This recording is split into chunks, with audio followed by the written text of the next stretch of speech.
Welcome to NYC Now, your source for local news in and around New York City, from WNYC. It's Thursday, September 11th.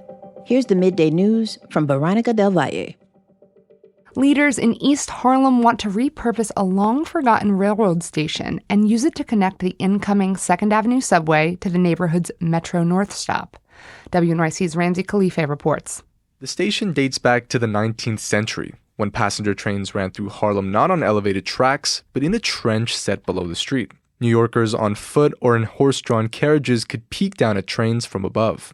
More than a century later, local advocate Carrie King says she's seen the old station herself. I live just a block away, and so to stumble across something that you never know was there was pretty magical. You could see where the columns used to be. It really was like being transported back into time. She and other community leaders want the MTA to convert the abandoned space into a passageway filled with retail and public art. It would allow riders to walk directly between the subways and Metro North platforms.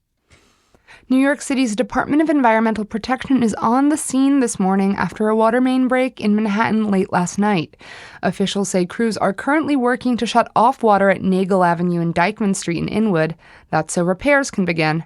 Photos on social media show water spewing into the intersection and sidewalks and flooding the streets.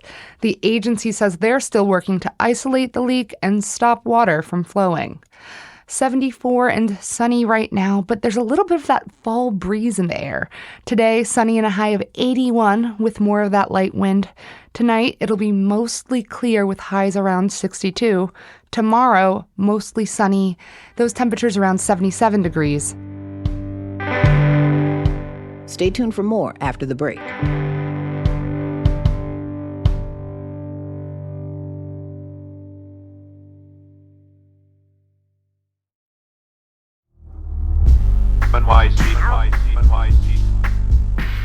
On WNYC, I'm Michael Hill. 24 years ago today, hijacked planes attacked America, including the Twin Towers in Lower Manhattan. Now, the 9/11 Memorial Museum commemorates the lives lost to the attacks. Former Mayor Mike Bloomberg chairs the nonprofit that runs the memorial, but this month, the Trump administration floated taking federal control of it after Trump's campaign last year pledged a federal takeover.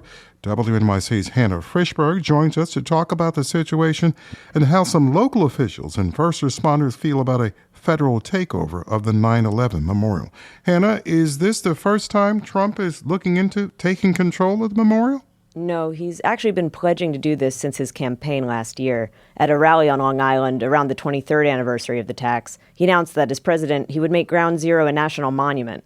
At the time, he said federal control would ensure the memory of those who perished there would be preserved forever.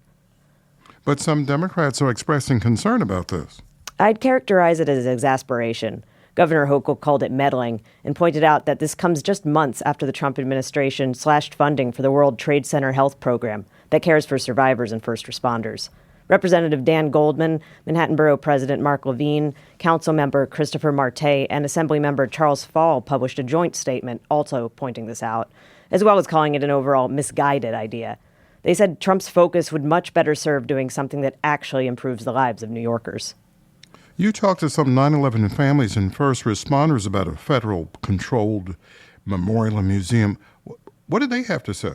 They have notes for how it could be better run. Executive pay, ticket price, and the location of unidentified remains are perhaps the most frequent points of critique. But they feel a federal takeover is uncalled for. First responder Bill Keegan founded a nonprofit disaster response organization called Heart 9/11. He says the police officers, firefighters, and union building trade members who compose the group generally feel memorial leadership should stay in New York, and he agrees. They shouldn't take it away from us. That is something that we invested so much in, and that we've done such a great job of pulling it together, that just let it be. Now, you reached out to former Mayor Michael Bloomberg and the CEO of the museum for comment as well. The former mayor has not commented, but he has criticized the Trump administration before about this. How did the museum CEO respond? Beth Hillman, president and CEO of the 9/11 Memorial and Museum, said the takeover is anathema to the Trump administration's goal of lowering the deficit through budget slashing. She says the Fed's assuming the full operating expenses for the site makes no sense at a time when the federal government is working to cut costs. She added that she's proud of their exhibitions and that she's confident the museum's current operating model serves the public, quote, honorably and effectively. WNYC's Hannah Frishberg. Hannah, thank you. Thank you.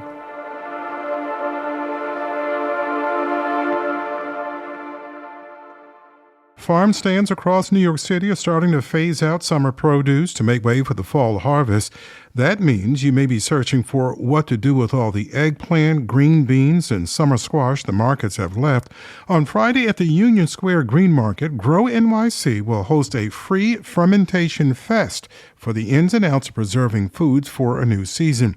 Joining us now to preview the event is Sandor, Katz, a James Beard award-winning author, educator, and a so-called fermentation revivalist, and Zaid Kurdieh. He and his wife, Haifa, co-own Norwich Meadows Farm in upstate New York, which provides a lot of the fruits and vegetables you can get from your neighborhood farm stand. Sandor, Zaid, thank you for joining us. Pleasure to be with you.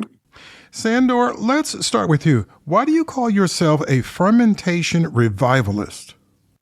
Well, you have to understand how widespread fermentation is and how important it is to culinary traditions and cultural traditions in every part of the world.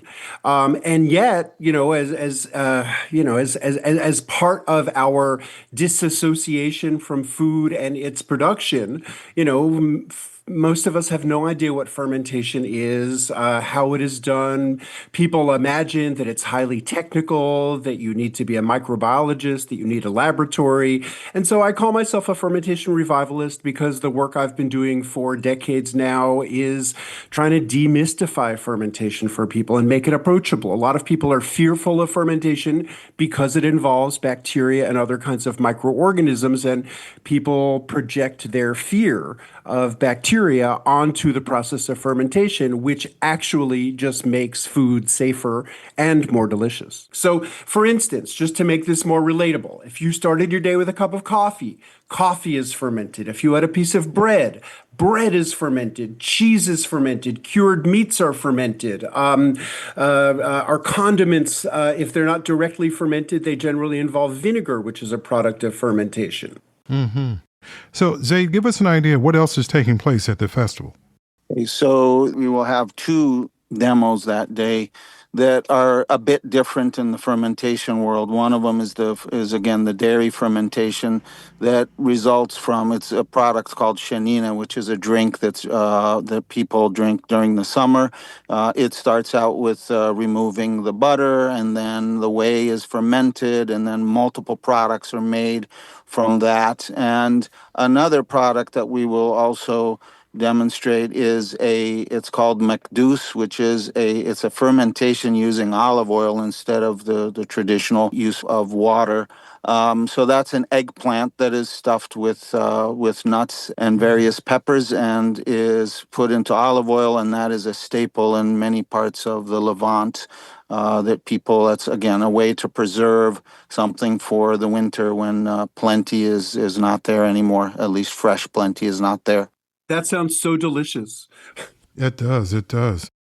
Sandor, you'll be sharing your sour pickle secrets on Friday. We don't want you to give too much away, but any tips you can share with us before we go? Well, yeah, okay. I'll be doing two things at the festival. I'll be showing people how to make a sauerkraut, the simplicity of sauerkraut. Nothing could be easier. And yet, as much as I grew up in New York City. I love sour pickles. I grew up eating them. I've learned how to ferment them, but honestly, cucumbers are the most challenging of vegetables to ferment. And so I just want to, share with people techniques that I've learned to successfully ferment cucumbers so that they get sour without getting soft and mushy. And that's the challenge. Our guests have been award-winning author Sandor Katz and Zaid Kurdieh, co-owner of Norwich Meadows Farm, which services green markets across New York City. Thank you both for joining us. Thanks so much for having us. Hope to see some of you at the festival. And to learn about the ins and outs of fermentation this Friday, head to the southwest entrance at Union Square between 14th and 15th Streets between 10 in the morning to 5 in the afternoon. It's free and open to all. Thanks for listening. This is NYC Now from WNYC. Check us out for updates every weekday, 3 times a day for the latest news headlines and occasional deep dives. And subscribe wherever you get your podcasts.